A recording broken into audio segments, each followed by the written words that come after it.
Everyone, welcome to PsiAN and our next installment in our Forum Live events. We're so delighted to welcome our esteemed and awesome and often very funny and engaging panelists, and to welcome all of you, our audience and our PsiAN membership. I'm Linda Michaels. I'm co-founder of the Psychotherapy Action Network, and I believe Janice Muir, other co-founders, also in the audience today. I just want to say a few words about PsiAN as we're getting started here. As many of you know, PsiAN is a grassroots nonprofit focused on advocating for therapies of depth, insight, and relationship, or as we like to call them around here, therapies that stick. We're committed to changing the public narrative about therapy and making more room for the healing and growth that all of us have to offer our clients and patients. Our membership is open to all disciplines: psychology, counseling, psychiatry, social work, marriage and family, research, administration, etc., and all theoretical orientations. We're just a little over 5 years old, and we've grown really quickly to include now over 4,500 individual members and 81 organizational partners. We have a powerhouse list of advisors you can check out on our website, and we have initiatives focused on access, policy, training, and the general public. This program today is so crucial and so timely. You may have heard or read a little bit about our original market research, a qualitative and quantitative effort where we really listen to the public to understand what they want out of therapy, how they understand their options, and what obstacles stand in the way of starting treatment. And in a nutshell, we were really surprised by this, but we heard loud and clear that they want the benefits of depth therapy. They want to get to the root of their issues, understand themselves better, change maladaptive patterns, and really understand what's going on underneath their symptoms. And while that's really encouraging and good news for us, there are a lot of question marks. They don't know what this therapy is called, how to find it, or even whether their insurance covers mental health care at all. So all of us have our work cut out for us in reaching the public, demystifying what depth therapy can do, and making depth therapy a viable option for people who might benefit from it. And of course, the public gets so much of their information from social media, so it's so important we're here. And of course, it's also a huge creative challenge to engage others within the constraints of these platforms. And now, thanks to Elon, whether some of these platforms will even continue to exist, we'll see. I can't wait to hear what this all-star panel is going to talk about. Now, this event could not be possible without the expertise and enthusiasm of Becca Butler, a member of the PsiAN communications team. Becca's in her 3rd year working towards a PsyD at Antioch University, New England. And she joined PsiAN because she's realized that the more clinical experience she gains, the more she understands the importance of deep therapeutic relationships. And she's recently moved to Boston to intern at a community clinic, working with individuals who work with youth of color and constantly working towards racial equity in the organization and in Boston at large. And now I'm so delighted to introduce our moderator, Bevan Campbell. Bevan Campbell, PsyD, is a clinical psychologist in private practice in Brooklyn, New York. She works with individual adults and couples. She teaches and is a clinical supervisor for psychology, doctoral, and graduate counseling students, teaching courses in personality theory, the history of psychology, psychotherapy theory, and family and couples therapy. Dr. Campbell's an active member of Psychotherapy Action Network, hosting the video series PsiAN Speaks, and creating and moderating the PsiAN Forum Live panel discussion series, for which we are all here today. She's a consultant to the Academy for Community Behavioral Health through the New York City Mayor's Office for Community Mental Health, designing curricula on grief and loss for New York City social service providers. Thanks all so much for being here today, and now I'll turn it over to Bevan. Thanks. Thanks for that introduction, Linda, and welcome everyone. I'm so happy you're here, and thank you to all the panelists for coming. When I was putting this panel together with Linda, I basically reached out to all the people that I learned the most from on Twitter, and they all said yes. And so I really can't believe my luck. And I'm really, excited to be learning more from people tonight. And just to introduce this panel and say a little bit more to add to Linda, what Linda's already said about why we put it together. I just wanted to say something about my relationship to social media as a psychologist, not because I think it's particularly fascinating, but because I think it might be representative of some of the common questions or concerns or issues that people working in the field of mental health might have when it comes to social media. So when I joined Twitter in 2018, the first thing I did was not tweet. And I joined because I had other colleagues, psychologists, and they said, you should join Twitter. I connect with, other colleagues. I've learned so much in my discipline, across other disciplines. And if you have a private practice, you have to be on social media. And so I joined, but I was very self-conscious about boundaries, about privacy. No one in my training ever directly told me that as a psychologist, I had to be discreet about my public persona, but I do feel that ethos sort of permeated my training. I also found it impossible to do any mental health topic justice on social media. And, I've noticed that sometimes when I'm with a supervisee and they're asking me a question about a point of theory or technique, I can really find myself going on. And I can struggle to contain, my thought about something in the realm of mental health to just one supervision session, much less 280 characters. This isn't just an issue of my skill as a supervisor, I think. I think it's also because of our knowledge base in the field of mental health being constructed, contextual, of its time and place. Things like how we understand symptoms, or if symptoms are even the best descriptor for human difficulties, the causes and nature of mental suffering, what kind of treatments help when and for who, and how to measure any of that. These are all things that are fiercely debated in our field. In short, as we all know, it's complicated. And it has always seemed too complicated to me to really wade meaningfully into the conversation on social media. At the same time, my patients, probably like your patients, and like most people I know, including myself, find out about mental health issues online. And many people I work with primarily find out about mental health issues from social media. And I could do a poll right now, and I'm sure I'd get a very high response rate. How many of you have worked with someone over the past 6 months who has asked you for confirmation of their TikTok assisted self-diagnosis of ADHD, or the categorization of their attachment style based on Instagram? Or do you agree that something is a trauma response? I saw on TikTok, Twitter, that it might be. I do feel that if people are going to social media to learn about mental health, that we have a responsibility to make sure there is good information out there. So how do we talk about complicated things in a format that makes it really, really hard to do so? And after we've spent years in graduate school and postgraduate studies learning to engage and communicate with our patients one-on-one, slowly and carefully, where there's always next week's session to go back to and return to any misunderstandings or empathic misses. For those of us who are depth therapists, how do we think now about using mass communication to a faceless public? PsiAN, as Linda said, is particularly interested in these questions as we begin this public campaign to help people learn about therapies of depth, insight, and relationship. And I have come to see that using social media well in a nuanced, effective, funny, engaging way is a skill. And we have tonight 6 really skilled people, and they're going to be talking to us about what they do and how they do it. And I'm really excited to learn from them. I wanted to mention that as I so here's the structure for tonight. The panelists are going to speak for a little bit, and then we're going to have a discussion as a panel. At any time in the evening, if you have a question, please drop it in the Q&A. At the end of the evening, we're going to save time for questions. We'll actually ask you to say your question directly, so you can join in the conversation. But if you really prefer not to, just indicate that in your question, and I'll read it for you.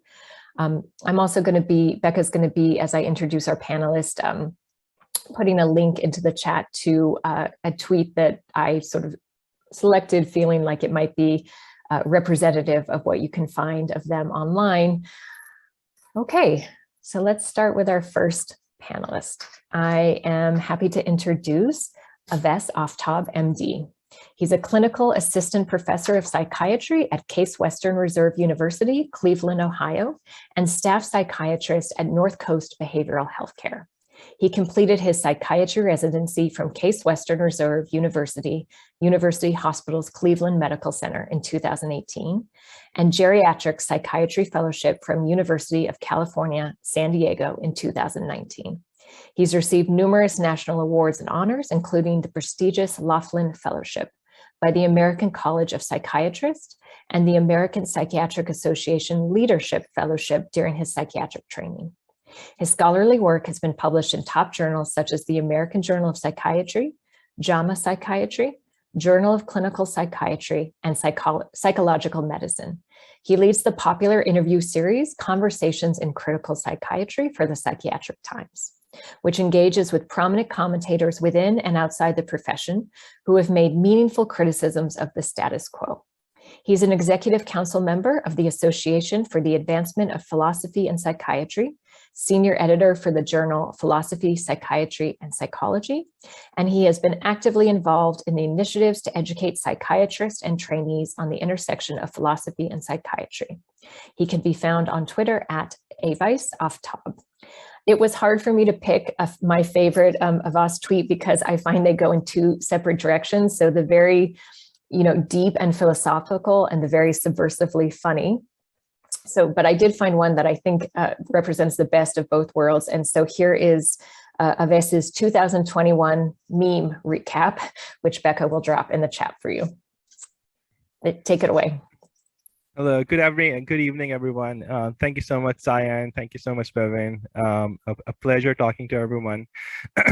I think I am a little bit sort of like odd one out in this panel since I'm a psychiatrist. I'm not a practicing psychotherapist, but I do have a very healthy, robust interest in psychotherapy and frequently talk about it and engage in conversations about it on social media and generally as well. So I'm going to take a few minutes to talk about how my experience on Twitter has been, what sort of like my relationship with Twitter is like, and sort of like how I approach that role. And I'm going to end sort of like with some some philosophical discussion of like the role Twitter kind of like plays. And then how to sort of like best understand that. I won't go in any depth.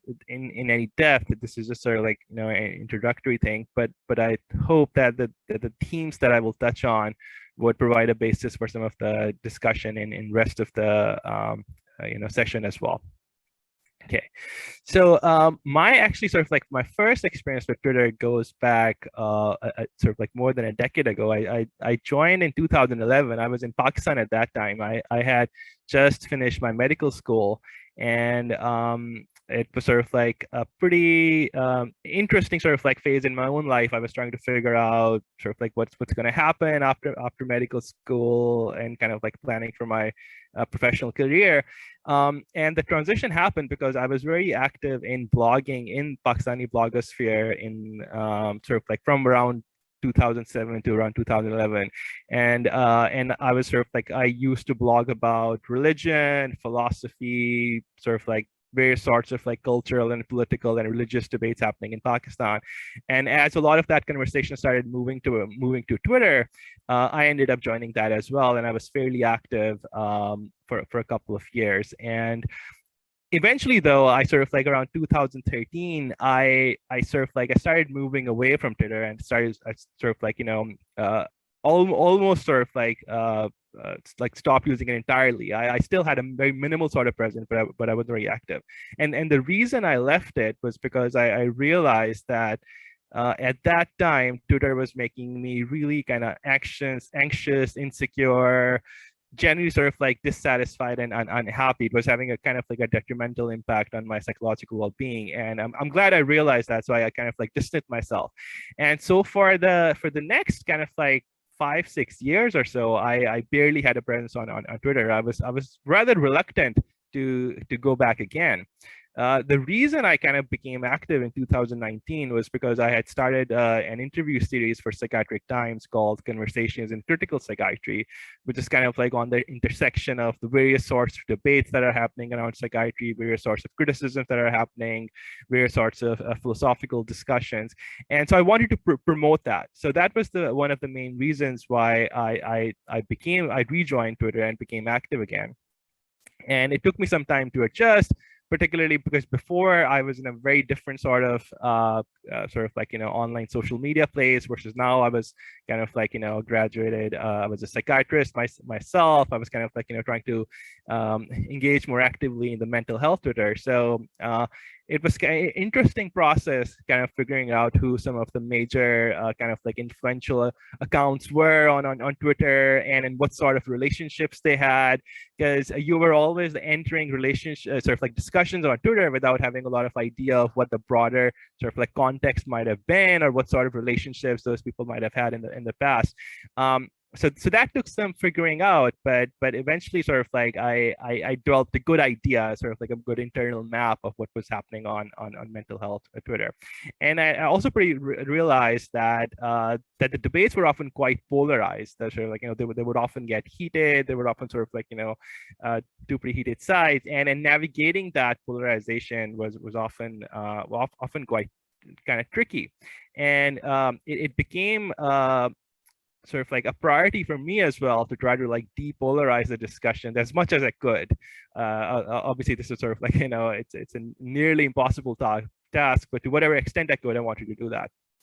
So the reason I stayed the second time was sort of like I realized that the sorts of conversations that were happening in sort of like, on Twitter, into psychiatry, psychotherapy, psychology, they were very different from the sorts of conversations I was having with my colleagues, sort of like, in terms of diversity, in terms of sort of like what sort of things were being debated, what sorts of perspectives were being argued. And as someone who's interested in taking kind of like a broad view of the field and trying to learn as many diverse perspectives as I could, I found that really enriching. And I realized that I couldn't get that sort of those sorts of conversation outside social media, outside Twitter. I also realized that it was sort of like Twitter provides a sort of like curated way of exposing you to like what's the new stuff that is happening in the literature, what sort of publications are coming out, because people share these things, and it's a very different experience than browsing or searching literature on your own, versus you're part of a community on Twitter and you're sort of like, seeing what new publications are coming out, what people are sharing. And as I sort of got more and more active, I developed collaborators, ended up working on several articles and projects with them, ended up giving international talks in the UK for the Royal College, sort of like, and many other places as well. So the networking and career opportunities were definitely there as well. And there was a chance to influence public conversation to whatever small degree. So that was a big incentive. And so the way I see my role is that I think the format necessitates that you have to be very brief and you have to be very clear. So it kind of like forces me to articulate my thoughts in a very clear and concise way. And so I think it forces a sort of clarity that is beneficial in a certain way.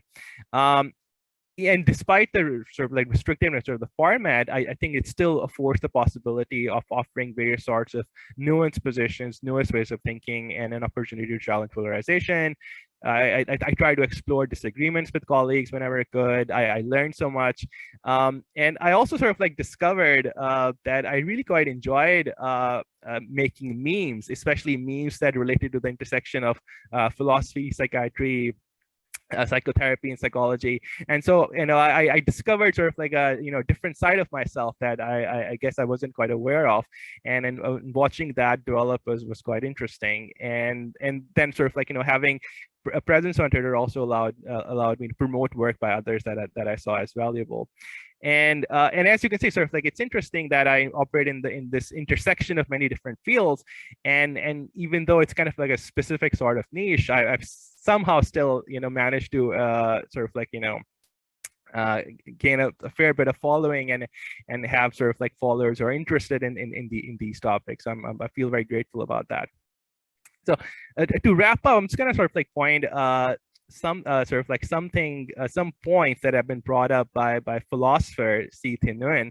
He's a philosopher of games, and in some of his recent work, he has been quite interested in Twitter. So I'm just gonna sort of like briefly point out some of the things he has said.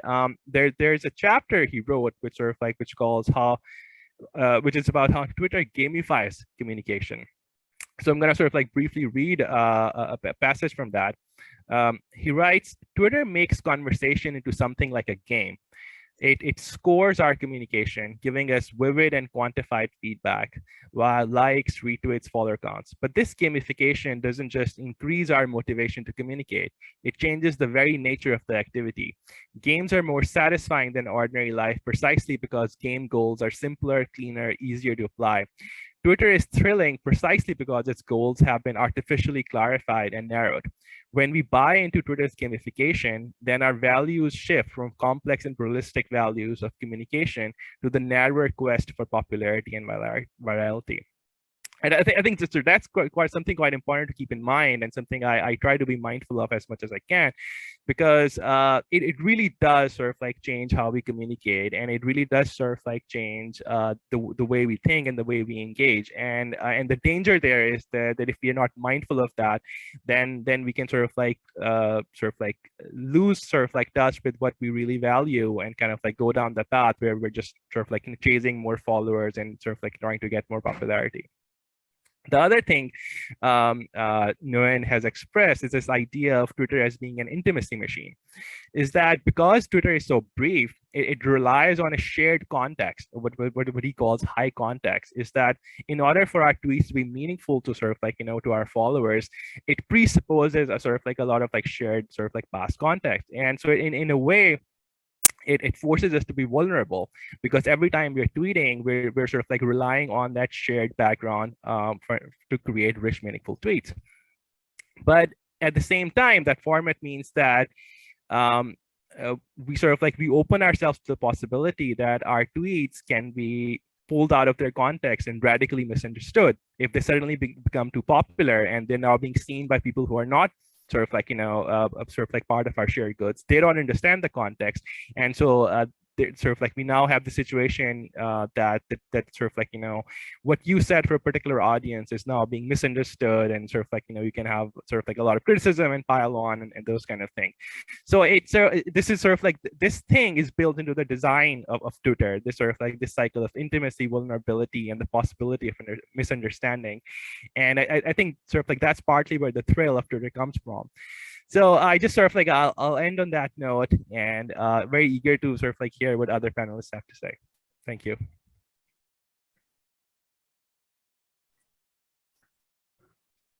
Thank you so much, Aves. That was really interesting, and you have really your Twitter feed has inspired me to try to make memes, which is a much harder thing than I would have ever imagined. I want to introduce our next speaker. So Christian Kentra is a licensed marriage and family therapist in private practice in San Francisco. He has an MA in clinical counseling from the Wright Institute in Berkeley and a PhD in philosophy from the Graduate Center of the City of University of New York. He is also a lecturer in the philosophy department at San Francisco State University, where he teaches courses on the philosophy of film, the philosophy of language, metaphysics, and critical thinking. He's active on Twitter, writing about the status of mental health diagnoses, differences between different therapeutic modalities, and the importance of psychoanalytic ideas for all of psychotherapy. So one thing I really appreciate about Christian's tweets is that I often experience him as working through ideas in dialogues with other people. And I'm going to have Becca drop into the chat one of his most popular tweets, which is a guide to parsing the confusing abundance of therapy modalities. And as you can see from the comments, it was really illuminating, I think, to both clinicians and non-clinicians. So take it away, Christian. Well, thank you. And I'm really honored to be here with such a great panel.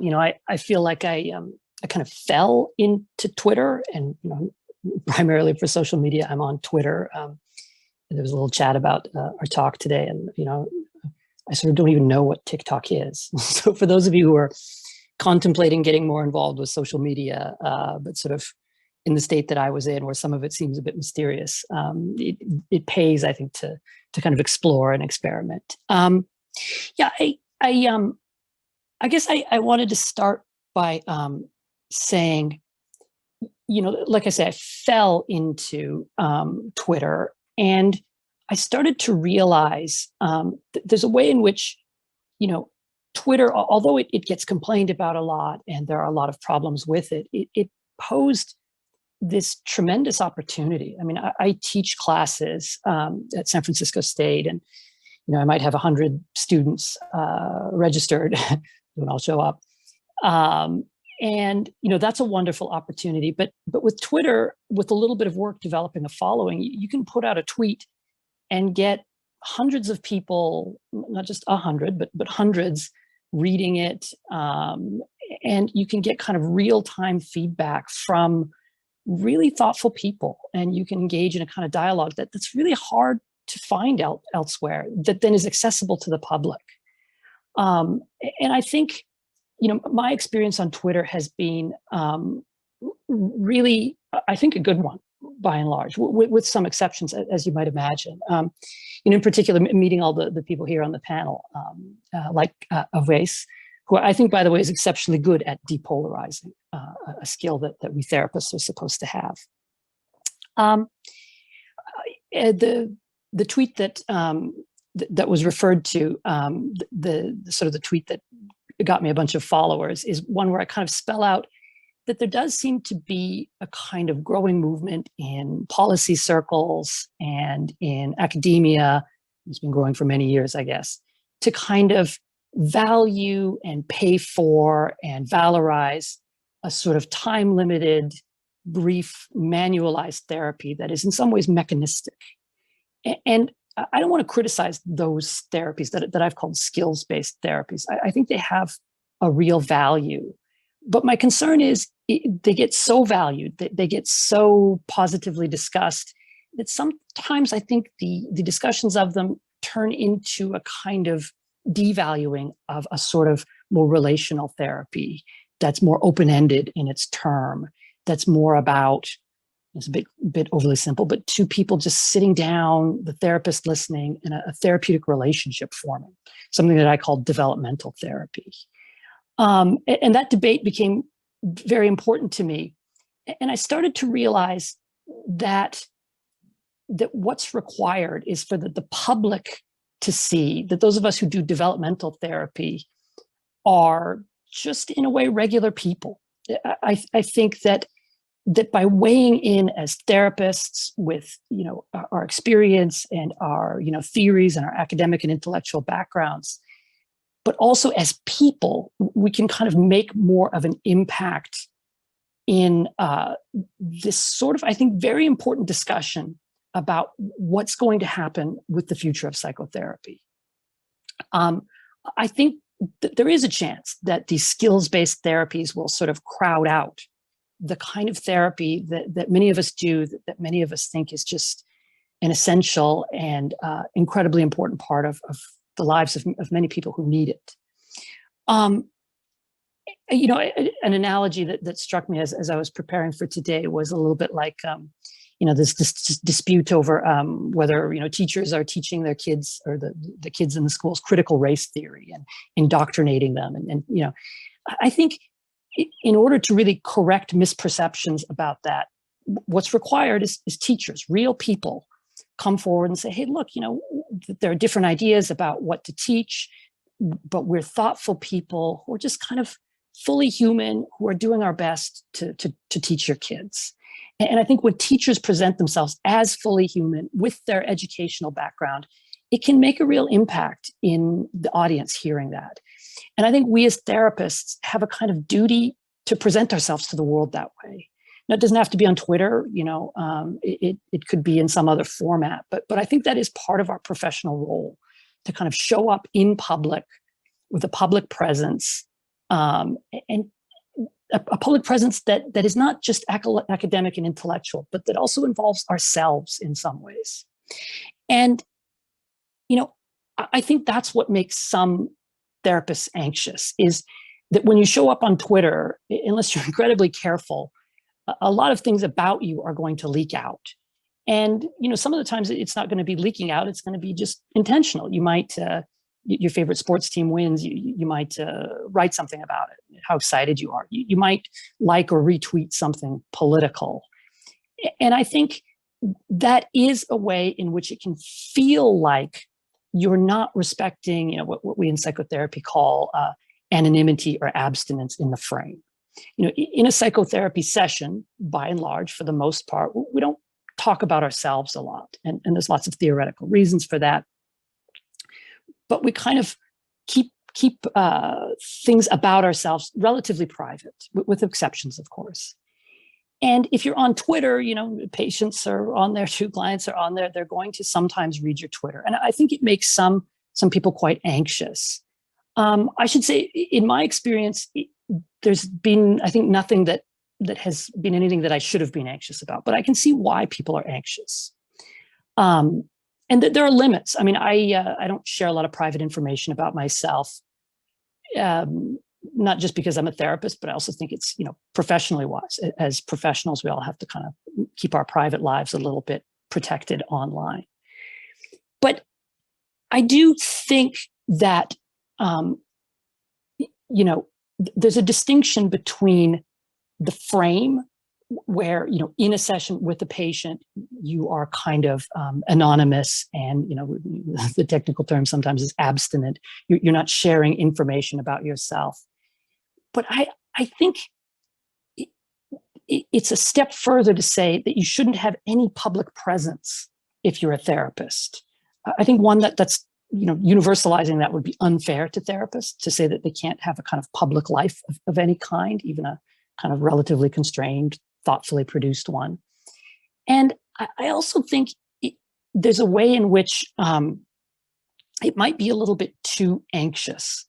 That if you're so anxious that, even if the anxiety is unconscious, that your patients, your clients might find out about, that you really like a certain team, or that you have certain political inclinations, or that you got in a little Twitter spat, relatively professional, but you were frustrated online, or that you're a passionate advocate for a certain form of psychotherapy, or for a certain position about debates in psychotherapy. I think that is quite anxious.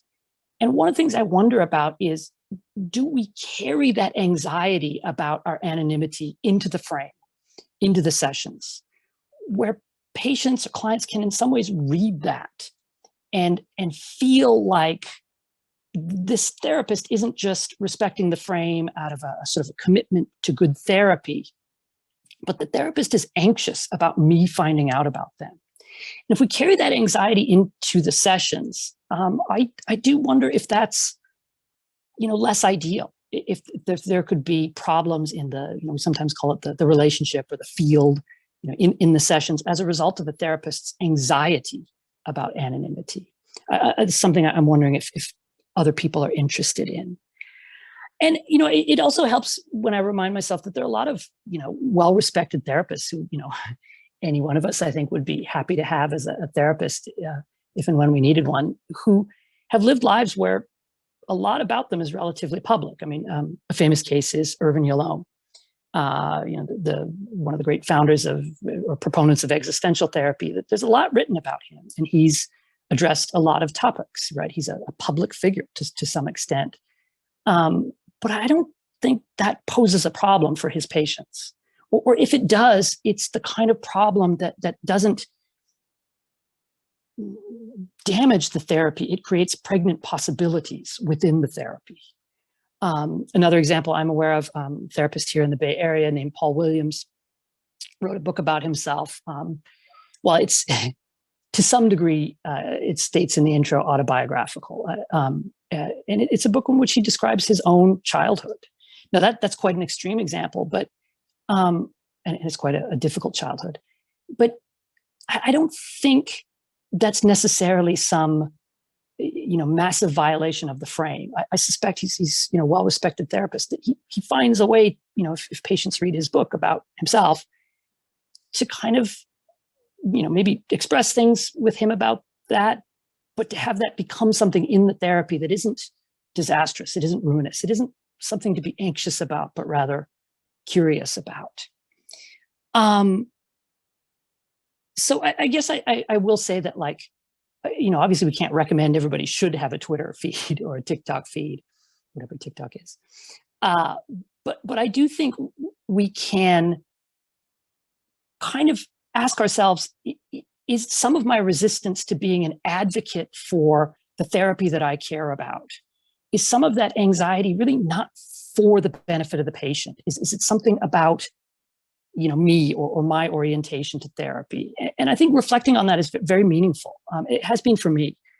The last thing I wanted to say is about depolarization. That topic came up in Oasis feed or Oasis presentation. I'm sorry, but as a big fan of Oasis Twitter feed, one of the things that I am really impressed by is that he, and I think some of the other people on this panel have definitely seen this too, and some of the other great psychotherapy and psychiatry Twitter feeds you can follow, are capable of taking Twitter, wherein what's brewing is a kind of a battle where people start acting out. They block each other, they say mean things about each other, they stop listening to each other, and Oasis and some of the others on our panel here can write in a way on Twitter that keeps people together, but thinking together, despite the temptation to kind of turn it into a conflict. Now, that can be hard on Twitter, but we therapists are supposed to be good at that kind of thing. And now maybe Twitter isn't the perfect forum for all of us to practice that, but I do think there's a way in which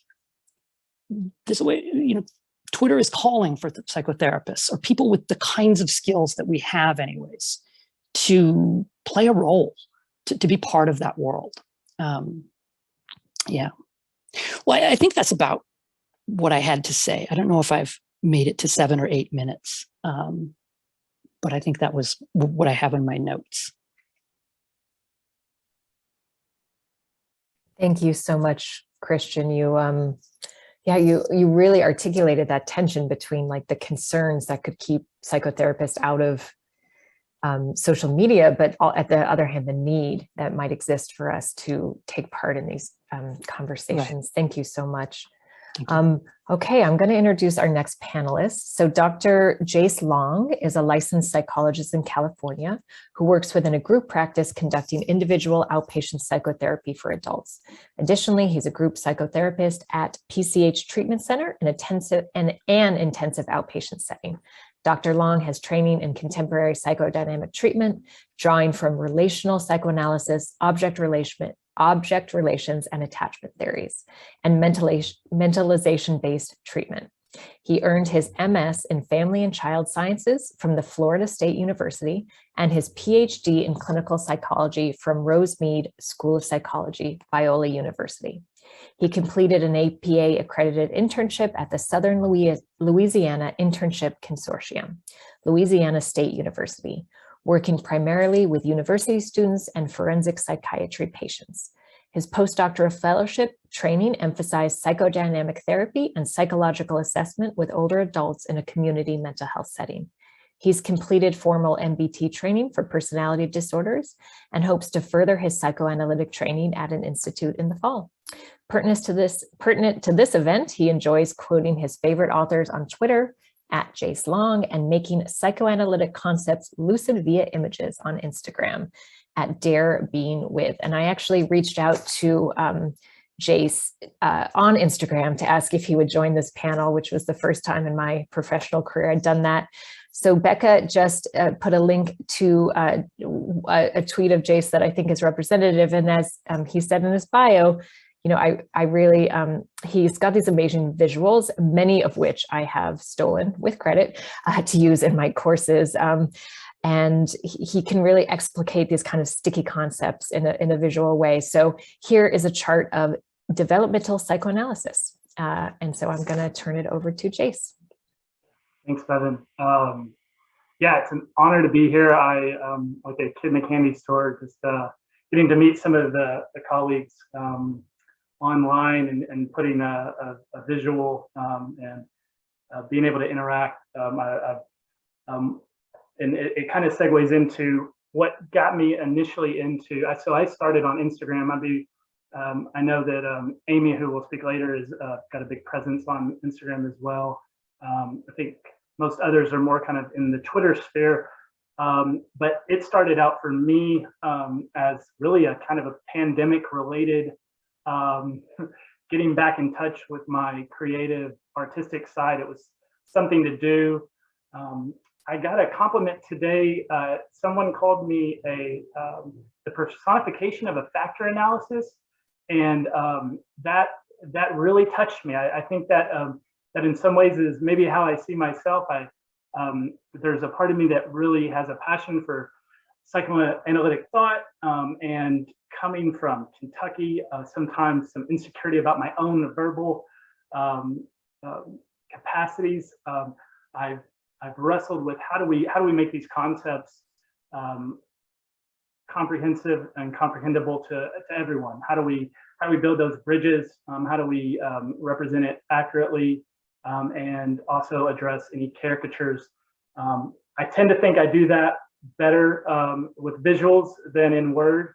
My Twitter feed tends to be more quotes of people that I view as experts in the field. And that really kind of, if I were to practice a skill here, it's the way that we engage with social media. I think there's a helpful reflection in, and I think Aves and Christian both kind of mentioned this, but the personal and the professional. And so what kind of frame there, and those things, not to compartmentalize them too much, but there is a cultivation of the personal, of the what I would call maybe interactive engagement, where there's a back and forth that tends to, and I'm certainly guilty of this. It can devolve pretty quickly into projection, into back and forth. You're interacting with your phone, with your projections of who this other person is. I was on the early end of some blocks early on, defending another person I think we're all familiar with that also maybe struggles to do this well. But I think that's something, if you are a professional, and there's even a parallel dynamic here with the 70 or so attendees.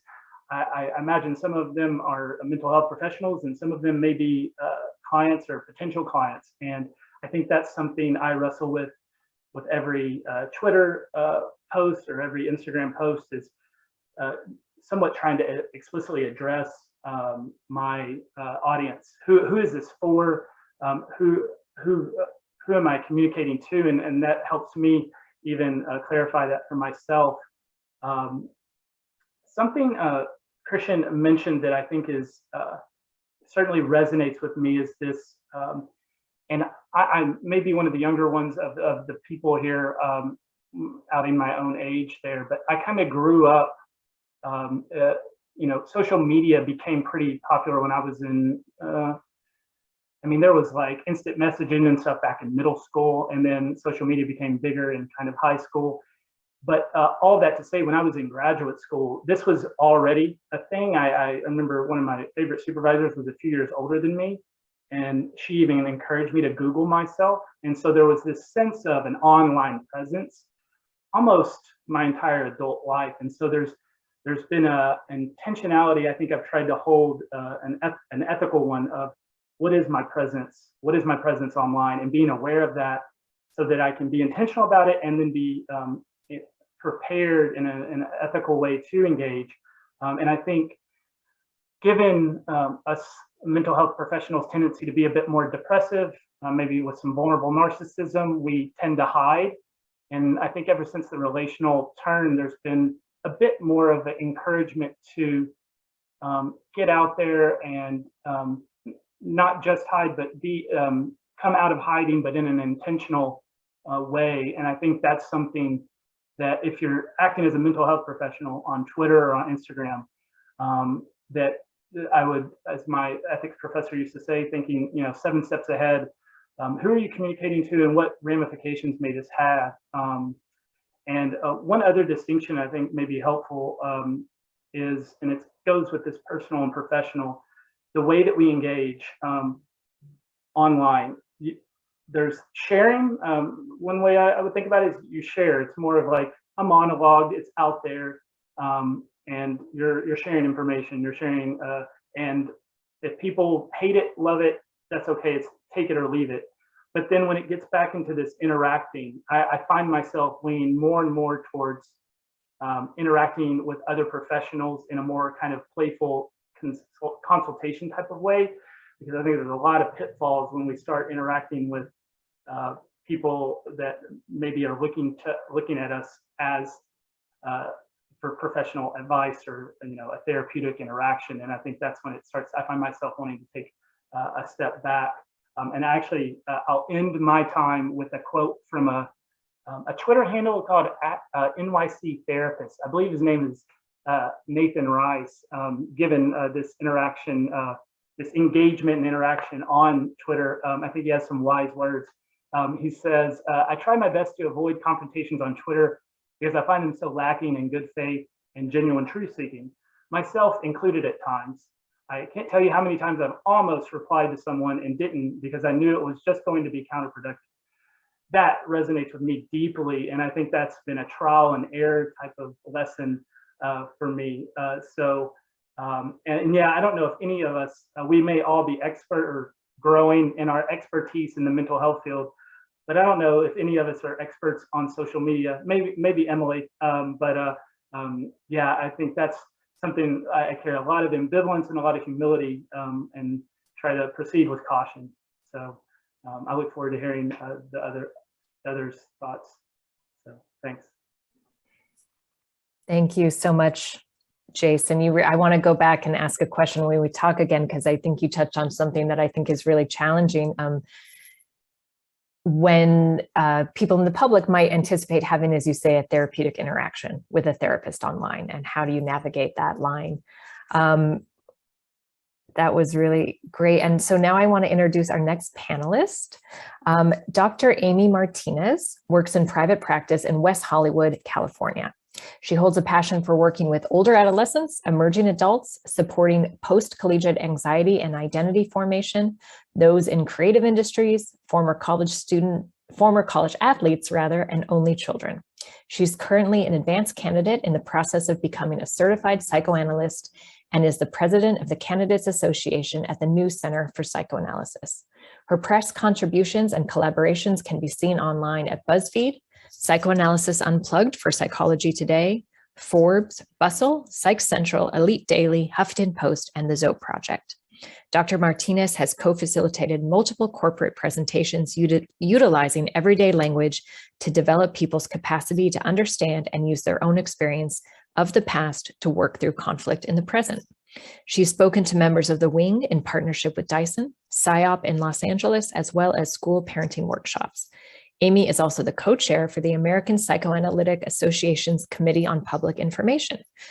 In addition to her private practice, Dr. Martinez is core faculty member at the Wright Institute Los Angeles, a nonprofit psychoanalytic training center and low-fee clinic. On top of being a clinical supervisor, she has developed the Therapeutic Identity and Professional Development track.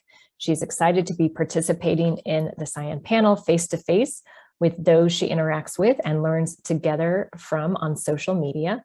And I just learned, this is a real Amy Martinez fun fact, she is, as far as I know, the only psychoanalyst who is also a former LA Laker girl.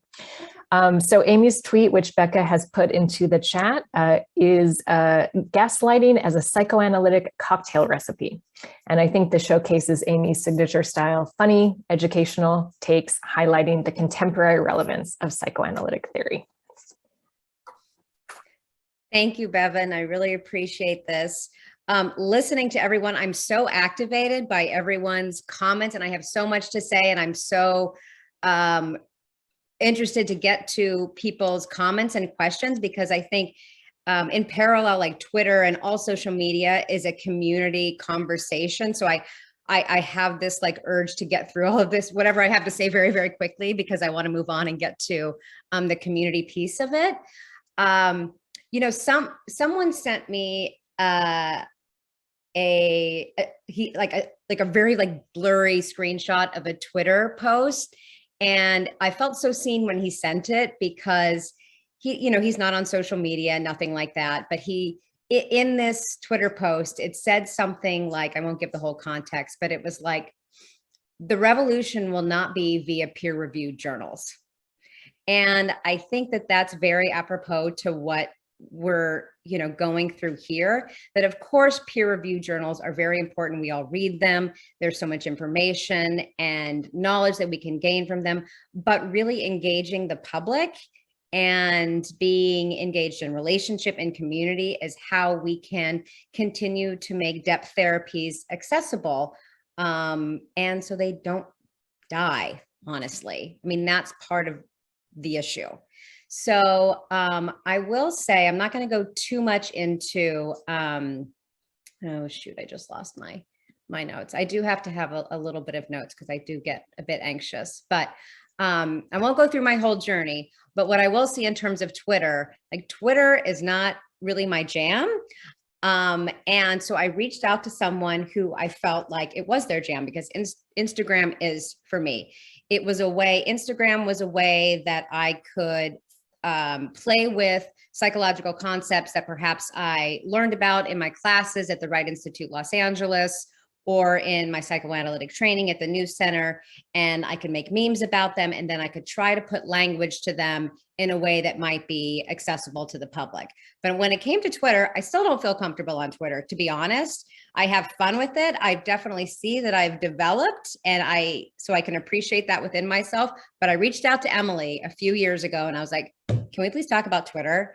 And she was like, can we please talk about Instagram? And so we got on a phone call, and we started, talking about what worked for each of us. And she encouraged me. She was like, just get out there, just start saying things. And so I did. And, I'm still developing my own language. And I will not say that I know anything more than anybody else. I'm just really a person who's in the pool and recognizing that I'm going to mess up and I'm going to say things that people might not agree with. But I think that is what's so important about what Christian was saying about being in community, and something that actually a colleague said on Instagram the other day, which I was like, I think I'm going to share this in our panel discussion, was community does not only refer to hand-holding, moments of harmony, but also to violence, hostility, and all the dynamics we collectively share, which is why we remain so afraid of it. That is no less reason to acknowledge that we are part of communities, however, and to proceed accordingly. And I think that is important in terms of Twitter, any social media community that we are part of, and all of us here in what we bring, that it's not just because we all might be part of depth therapies doesn't mean that we're always going to agree. And one of the things that I really appreciate about this panel is that I guess maybe PsiAN would say that all of us coming together and recognizing that we were a part of this on Twitter became sort of like what PsiAN would say was like a working group, that we all understood the task. And it was so fun to see how everyone was engaging, and we have different ideas and we're sharing different things. And I hope that continues, and that it's just been really, really fun. So one of the things that I will say is I just really feel that social media is an important way of, finding concepts that resonate with you and being able to share them on social media and try to make your own meaning of them, because that's really what it's been for me. And also, this is all about relationships. I mean, the reason why I even got on Twitter and felt a little bit comfortable was because I had a relationship with Emily. I mean, a relationship, right? Like when we speak about relationships in terms of like thinking psychoanalytically, I don't know personally much about anybody who's on this panel, but I recognize and value how they all think. And that makes me feel like I know them in a very specific kind of way. And I think that is very parallel to an analytic process where you can really appreciate someone's mind, even if you don't know their social life, their personal life, any of that. So I really appreciate being able to have that. And that's one of the reasons I want to get to the conversation between all of us and the participants that are here. So I will move on from there. Thank you so much, Amy, and I really appreciate your words and can't wait to talk more about them. Let me go ahead and, as you say, move things along so we can talk some more. Oh, and I wanted to mention, if anyone has a question, please go ahead and put it in the Q&A. You don't need to wait. You can go ahead and drop it in now if anyone would like to ask a question, and we'll return to it. So let me introduce Nathan Rice. Nathan Rice is a certified psychoanalyst, clinical supervisor, and analytic instructor with a private practice in New York City. He provides psychoanalytic therapy to people dealing with chronic anxiety, unexplainable depressive states, alcohol or substance use issues, lack of meaning, and other difficulties in living. In the past, he has provided supportive therapy to individuals living with severe and persistent mental illness, psychoanalytic treatment to young adults at a psychoanalytic institute, and individual and group therapy at an addiction treatment center where he worked with individuals dealing with out-of-control sexual behavior and trauma. He is interested in the convergence, divergence, and dialectic tension among psychoanalytic theories and uses Twitter to promote nuanced and paradoxical approaches to psychotherapy and living. So Becca has put a Nathan tweet into the chat, and I really appreciate, like I come to think of Nathan's tweets as just having this elegant simplicity. And so here he is on questions you are not allowed to ask your therapist. Okay, take it away, Nathan. Thank you. This is such a unique opportunity to be able to talk about what we do on social media as therapists. And you might discover that I'm not as eloquent in real life as I am on Twitter. And I take special care every once in a while to tweet that just to make everyone remember that I am lucky if I practice 50% of what I preach.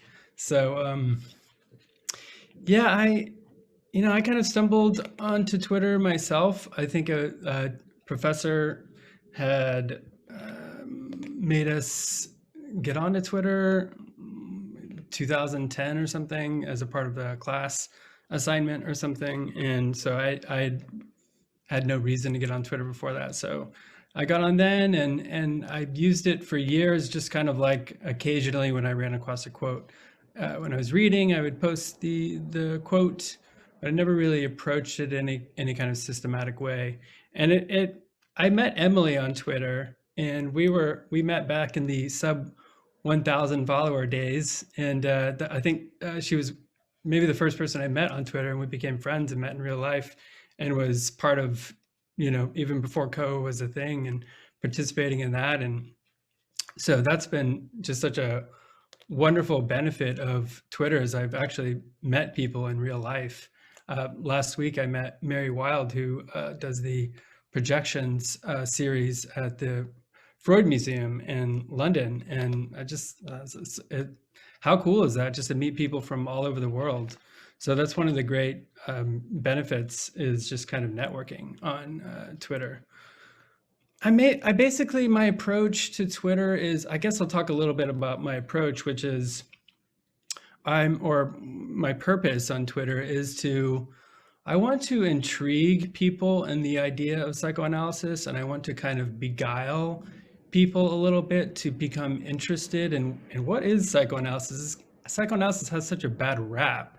It's associated with such, kind of classical, staid, boring, traditional stereotypes. And so one of the things I liked about Twitter was just like, I don't think it's an exaggeration to say you wouldn't really associate a lot of psychoanalysts with being very technologically minded. So Twitter is a place to kind of meet up with other people who think psychoanalytically, but also have some technological savvy. So I wanted to be able to kind of influence the public image of psychoanalysis. And, one of the things I want to do is kind of critique simplistic notions of wellness and even sanity and balance. You know, everyone's, oh, we have to be sane and balanced all the time. And it's like, you know, like it's okay to be a little crazy. And that's especially if we're trying to do something important in our lives. And I also think it's like, especially as I get more followers, I get a chance to promote BIPOC voices and queer folk. And I think that's a really interesting opportunity that I have. My strategy is I basically post once or twice a day. It's usually based on reading that I've done in the morning. Ideally, I like to create my own tweets, and it's basically some kind of remix of something I've been reading. But I've been teaching more lately, so I've just been kind of quoting people that I'm reading. So I'm looking forward to getting back to creating some more original content.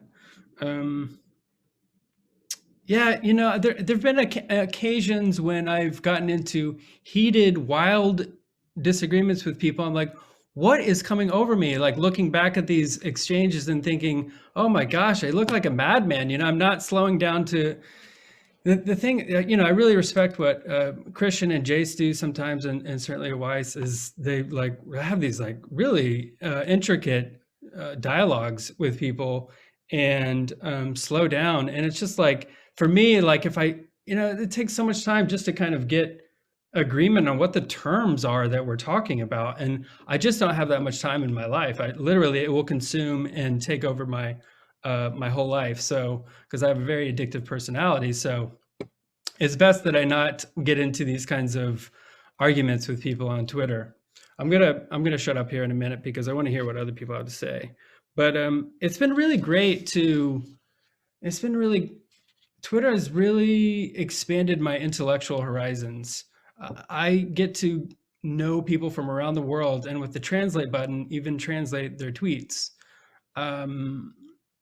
It's broadened my experience and understanding of psychoanalysis beyond just clinical psychoanalysis to the philosophical and cultural dimensions, which I don't think would have happened without being on Twitter. And the last thing I'll say is that, you know, there's a really great propensity. I think Twitter is like built on projection and transference. I mean, there's no doubt about it. If you were going to like design a social media app around transference, Twitter is what it is. And so, you know, that can go both ways. People can come at you really hard and really in a really negative way because they're just filling in the blank space with whatever their projection is. And it can also go the other way. People can fill in the blank space with like, you are a guru, genius person. And so I think it's good to be aware of both sides of that. And yeah, it's good to be aware of that because there's a certain responsibility, I think, in having a persona online. And I think being aware of both sides of that coin is important. And yeah, I'm really interested in the conversation, so I'm gonna stop there. Thank you so much, Nathan. So let me introduce our last panelist. Dr. Emily Anhalt is a psychologist and the co-founder and chief clinical officer of COA, Your Gym for Mental Health. As a psychoanalytic psychologist, she has spent the past decade working clinically with entrepreneurs and conducted extensive research about how people can improve their mental and emotional fitness. Frustrated with the quick fix attitude of mental health care in our culture, she wanted to create a mental health solution that honors the complexity of the human condition and the importance of clinical integrity.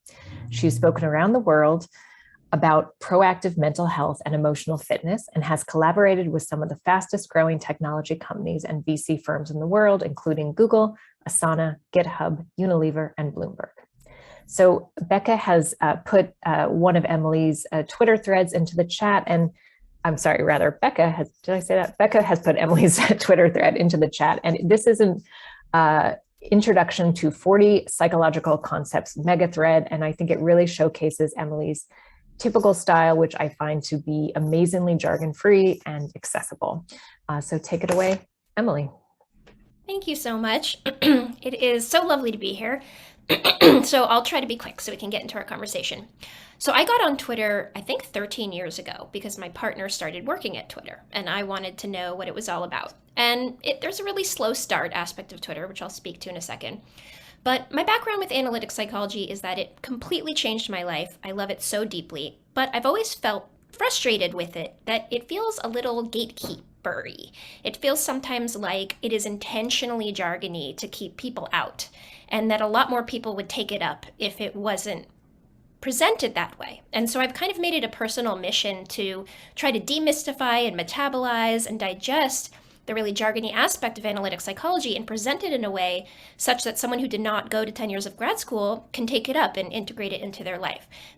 So you'll see that's what I tried to do with this tweet that they put, is I challenged myself to take mostly analytic concepts and talk about them in 280 characters or less. And what I found is that people do like this. They do want to take it up. They do engage with it. And so I felt really at home on Twitter. I've really enjoyed my time there. And over time, I have found the handful of other analytic clinicians on Twitter, including everyone on this panel who I absolutely adore. And it's been a really important part of my experience there, is finding the others who think in this particular way. And the thing about Twitter is that the opportunities are huge. I met my co-founder on Twitter. I met the others on this panel on Twitter. I've received paid speaking opportunities on Twitter. I've connected with people on Twitter who would never have given me the time of day in any other setting. People who have much more important people to deal with, but they will engage with you on Twitter. So there is something very powerful about investing in it. Now, of course, I've also seen the dark side of Twitter, and anyone who is connected to me on Twitter saw that this week even I had a tweet go really wrong. And, you know, the context collapse, as Aves described it, it's really tough. People act in ways on Twitter that they would never act in real life. And the kinds of things that we might do as a clinician in a room with someone who has a lot of emotions, where we can show them that we feel what they're feeling, those don't work from behind a screen in the same way. So Twitter creates this very convenient place for people to project and displace a lifetime of emotions that they're not sure what to do with. And it can be really overwhelming at times. But thus far, I have found that the benefits really outweigh the difficulties. I will say the number one most important tool for me has been community. It's very important to find your people on Twitter and stay engaged with them. I will say several of the people on this panel have been a true saving grace for me and given me the support and containment I've needed when the Twitter mob has come after me, which is really overwhelming. Like, we can intellectually understand that people are bringing all of their lifetime of stuff and putting it on us, but it doesn't make it less difficult. And having other minds you respect come in and say, like, I see you, it's okay, don't let the haters get you down. It really makes a big difference. So that's super important. One of the things I wanted to do here is I want more analytic voices and minds on Twitter. And one of the downsides of Twitter versus like TikTok is that going from 0 to 1 is really hard. When you first start tweeting, you are tweeting into a void, and it can feel like you're tweeting for a really long time before anyone notices, and it's very frustrating, and it has made a lot of really smart people give up because they don't think anything's going to come of it. So I really quickly wanted to share a few tips to go from 0 to 1 on Twitter, to encourage anyone who is listening right now to think about going there with us. So I'm going to drop these into the chat and I'll talk through them really quick, and then I will move on from there. So let's see if it will let me do this. Okay, so the first thing is figure out what your niche is. If you tweet about any and everything, personal stuff, and then surfing, and then psychology, and you're all over the place, it's going to be really hard to grow a following quickly. You kind of have to niche down. And you can have two Twitters. You can have one that's personal that you just, look around, maybe you don't put your actual face on it, and you can have one that's professional. That's really common. Once you know what your niche is, be really clear about yourself and that niche in your bio. Bios are really the sort of SEO of the Twitter world. So if people are searching for things, your bio is what's going to pop up for them. So make sure you put that you're an analytic therapist or whatever you want in there. And then make sure that you're tweeting often and consistently, at least once a day. 1 to 2 a day is what I aim for, like Nathan said. And for a while, it's not going to feel like anything is happening, but stick with it. And then I wanted to share my number one tip for going from 0 to 1 on Twitter, and it is this. Step 1, find 10 accounts on Twitter with large and engaged followings that tweet about similar content that you're planning to tweet about. So if you're an analytic clinician, the people on this panel are a really good place to start.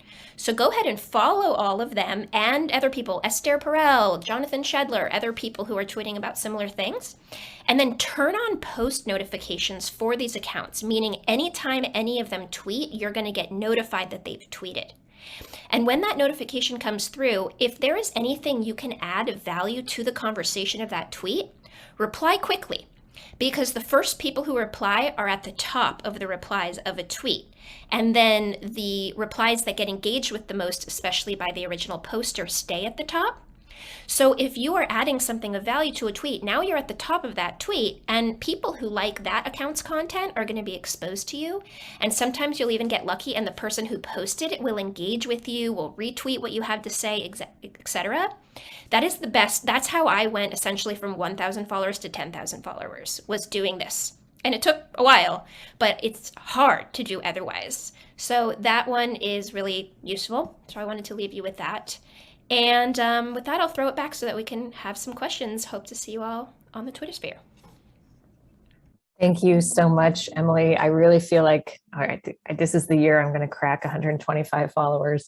Okay, I'm really excited. I'm only going to ask one question, and then I'm actually going to go right to the Q&A because I want to make sure that, the people get a chance to ask you questions as well. But the thing that I wanted to ask, there was on a listserv recently, there was an article from BuzzFeed by Amanda Montell, and she was talking about therapists' social media accounts and how they can have a cult-like potential, which I think we all have a sense of that. And what she says is they disperse what should be very bespoke mental health advice to a mass audience.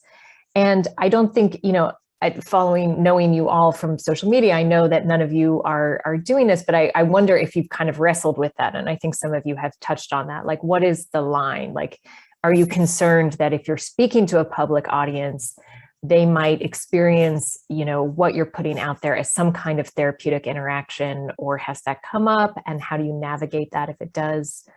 I'm not sure if anyone has encountered that or has thoughts about that.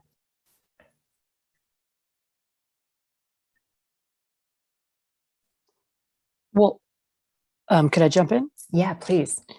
Yeah, I mean, I don't have any experience with it. No one is making a guru out of me, I think. But I actually think one of the things that I've taken away from training in psychoanalytic psychotherapy, and maybe psychotherapy in general, is you want to approach as many interactions as you can. It's hard, I suppose, with like, I don't really know. Here's an idea I have, but I don't really know. Or even, here's a claim I'm really passionate about and I'm going to try to argue for it. But, humbly, but then again, I don't know, maybe people disagree. I think if you really feel that way, I think it is a tremendous kind of barrier to people making a guru out of you, or to following you in some way. I suppose it could still happen, but I think, it reduces the chance of that. The people that I see that kind of achieve this guru-like following, both in the psychotherapy world and in the IDW, right, the dark web or whatever, these are people who might occasionally say, oh, well, I don't know that much, but it's always a kind of rhetorical move. They present themselves as great experts on the world, and the people who might really have some expertise are deceitful or lying. There's a great podcast called Decoding the Gurus by a couple of psychologists about how people present themselves this way online. But I really think the antidote to it is to just approach everything with humility, which in a way it is part of, I think, how we're supposed to approach psychotherapy too. So we should have that kind of training to do that. But it is a real social problem. I do see therapists doing this, and it is unfortunate. Well, I think, Christian, you're bringing up the issue of polarization, which I know several of you touched on. And I think,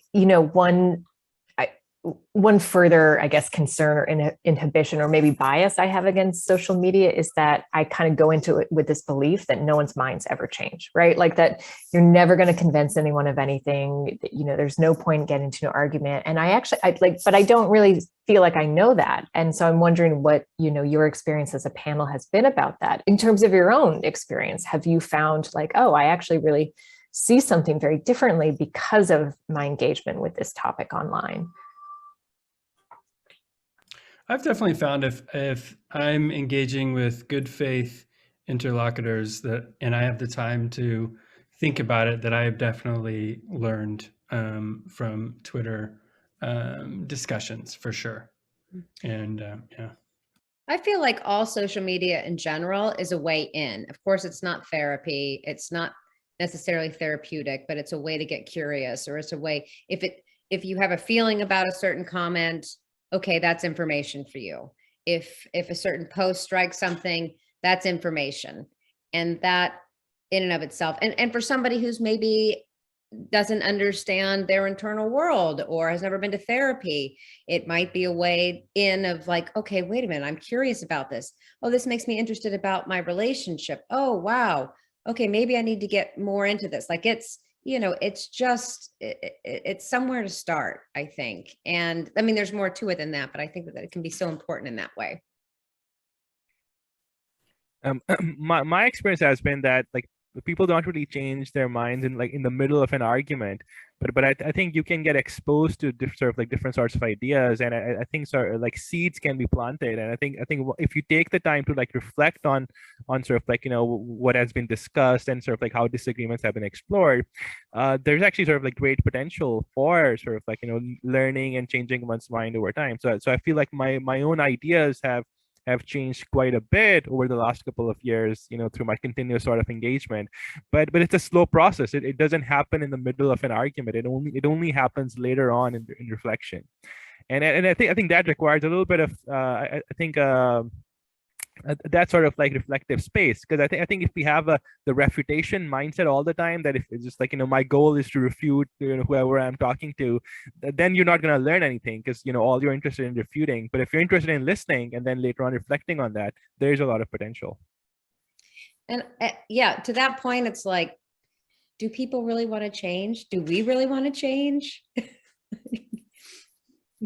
Yeah, and Emily is also saying in the chat, we don't expect interpretations to make immediate change. Yeah, one of my supervisors calls it like the coffee table comment, like you set it on the table between you and the patient and they can pick it up or not. I actually want to go to the Q&A, and I know that I said I was going to call on people, but just because I want to get as many questions as possible, I'm going to read these. So we have a question from Brian about TikTok, actually. And it sounds like Brian Pendergrass is a psychoanalyst on TikTok, and I haven't seen many others in that arena. Yeah, are any of you on TikTok? I know, Christian, you don't know what it is.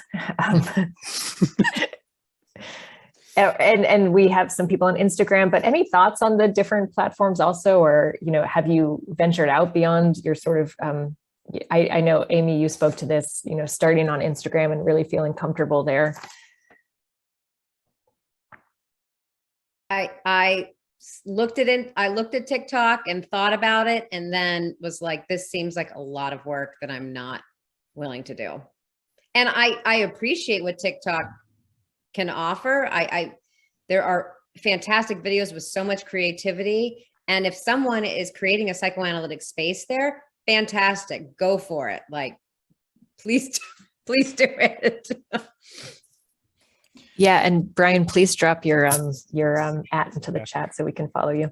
I think there's a sort of generational effect as well. I think like TikTok is like very dominated by sort of like younger millennials and Gen Z, and I think they're sort of like, I think they're much more like visual in a way that perhaps sort of like that people of my generation aren't quite.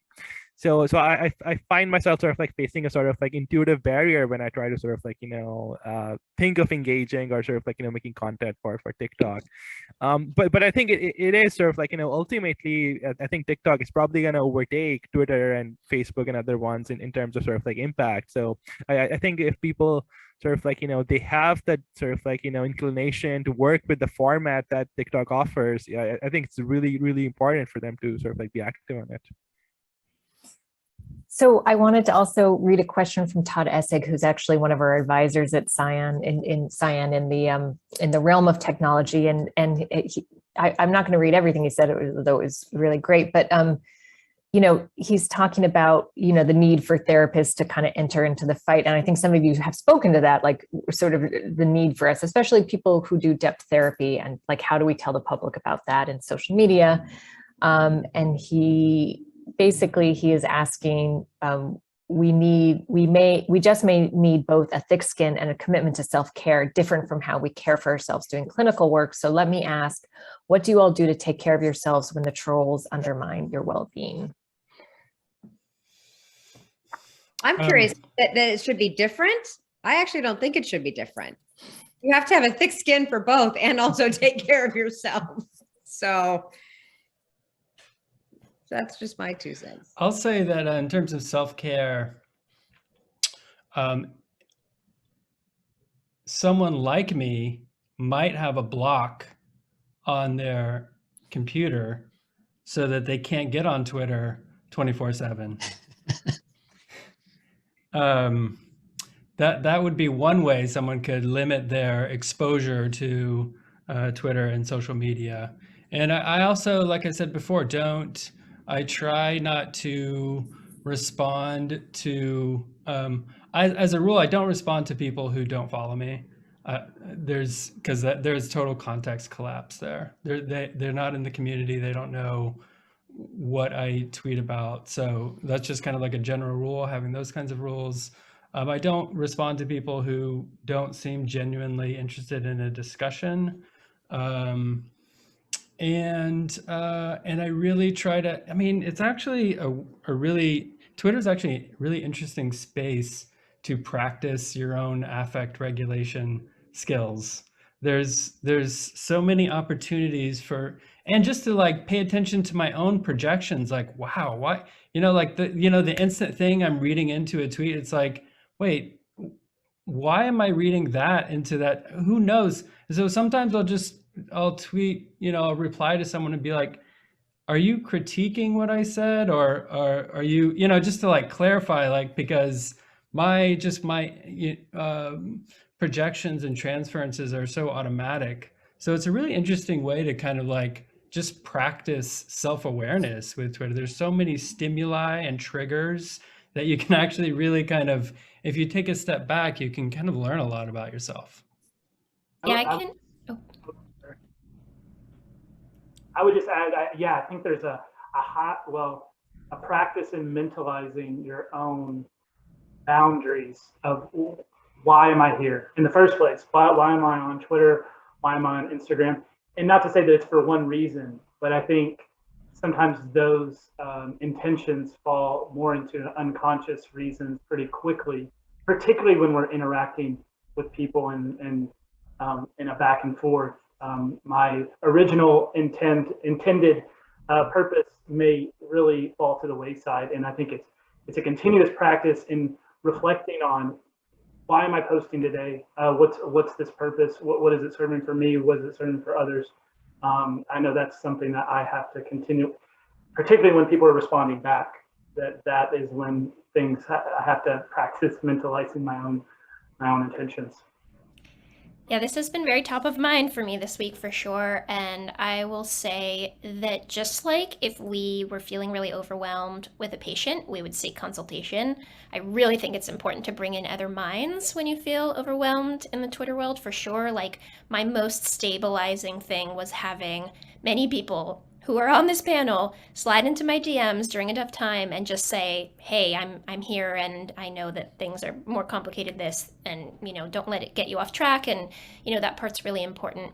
I also got the advice from my mom actually to remind yourself that the best antidote to a lot of people's anger and rage and hatred coming to you is self-compassion, because it isn't going to get to you unless some part of you worries that it's true.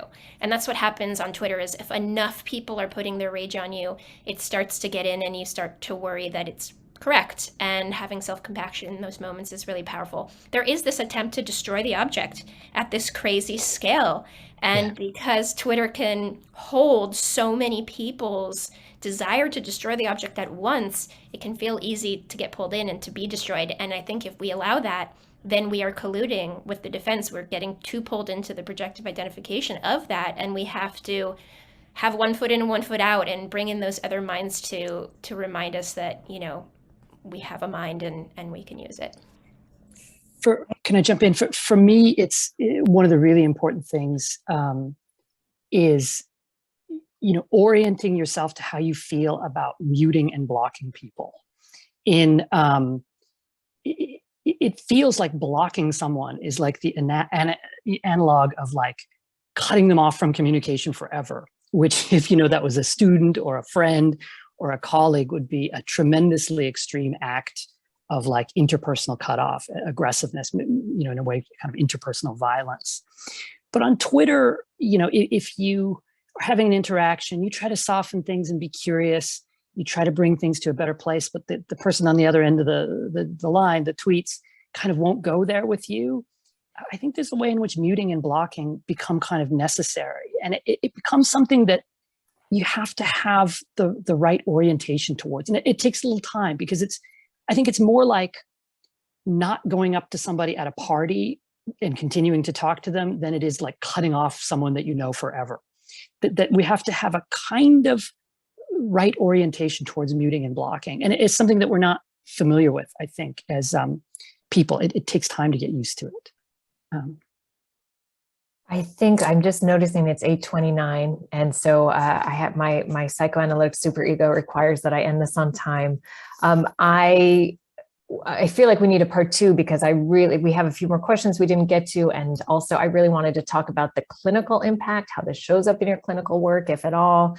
But I thank you guys so much. I learned so much from this panel. I hope everyone watching did too. Again, we're going to send you a link to the recording. And I just want to thank everyone, all our panelists, for participating today. And thank you everyone for attending.